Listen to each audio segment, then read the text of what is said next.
From the moment a 9-year-old boy with a bow tie and a calculator walked into our lives, young Sheldon was always building toward something bigger. As much as it was a coming-of-age comedy, it was also a quiet prophecy, a blueprint of brilliance with a ticking clock. Now that the final scene has aired, it feels less like an ending and more like the completion of an equation that was set in motion from the very first episode. Somewhere, deep in the folds of Sheldon Cooper's mind, whether he was sitting at his childhood kitchen table in East Texas or pacing the halls of Caltech, he always knew how this part of the story would end. Not because he could literally see the future, but because of how obsessively he structured the world around him. Every data point mattered, every anomaly had a place, and every goodbye was inevitable. The final scene of young Sheldon didn't shock us. It moved us. It made sense in a way only Sheldon would find satisfying, neat, symmetrical, and strangely comforting. A moment that echoed both the loss and love that shaped him. The seeds of farewell. If you watched carefully, the tone was always there. Young Sheldon may have leaned lighter than its predecessor, The Big Bang Theory, but its subtext was deeper, more vulnerable. It wasn't just about science fairs and awkward social situations, it was about a boy destined to become someone remarkable, and the cost of that transformation. Throughout the seasons, the show walked a delicate tightrope. It balanced the humor of a genius child navigating a world that didn't quite understand him, with the poignant truth that even prodigies aren't immune to grief. Especially not Sheldon. Fans always knew the loss of George Sr., Sheldon's father, was looming. The Big Bang Theory had mentioned it in passing, a faint scar on the adult Sheldon's psyche. But young Sheldon brought it into focus. It showed us who George really was, not just a football coach with flaws, but a dad who, in his quiet, stubborn way, tried to understand his son. And perhaps more importantly, loved him enough to let him be weird, to let him be brilliant, to let him be Sheldon. So when the final scene comes, when Sheldon stands alone, holding his father's funeral program with trembling fingers, it doesn't just hit hard. It resonates. The moment was earned. It was fate dressed in flannel, and it was there from the beginning. The final scene. The church is quiet. The soft hum of a pipe organ fades into silence.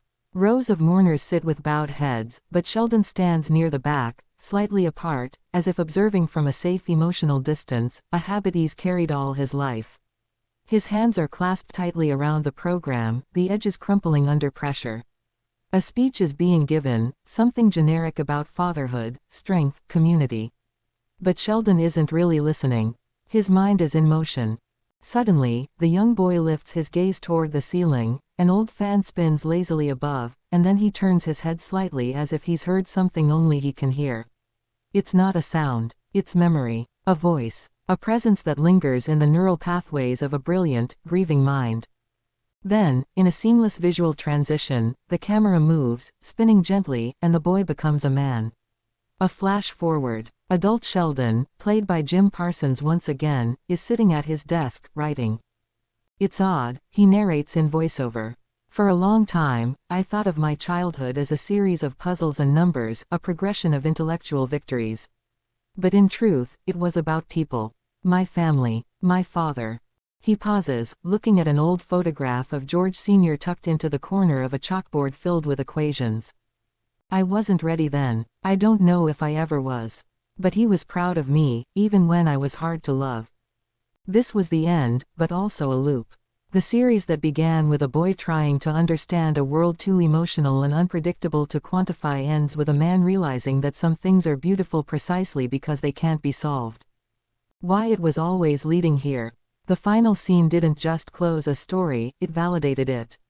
From the pilot episode, where Sheldon steps into a high school full of skeptical teenagers, to the final quiet acknowledgement of his father's love, the journey was always about reconciling genius with humanity. The creators knew this. The writers seeded emotional milestones that would lead here: Mary's faith and fragility, Mima's fierce loyalty, Missy's overlooked brilliance, Georgie's resilience.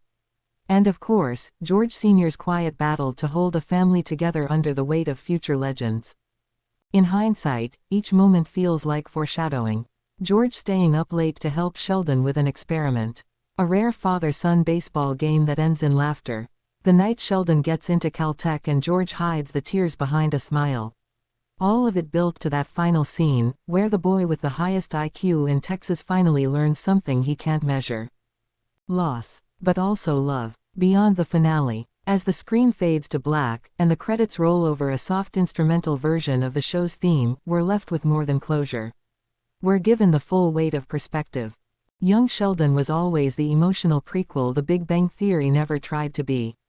It humanized an iconic character by showing us the people who shaped him, and the pain that calcified into the quirks we'd laugh at years later.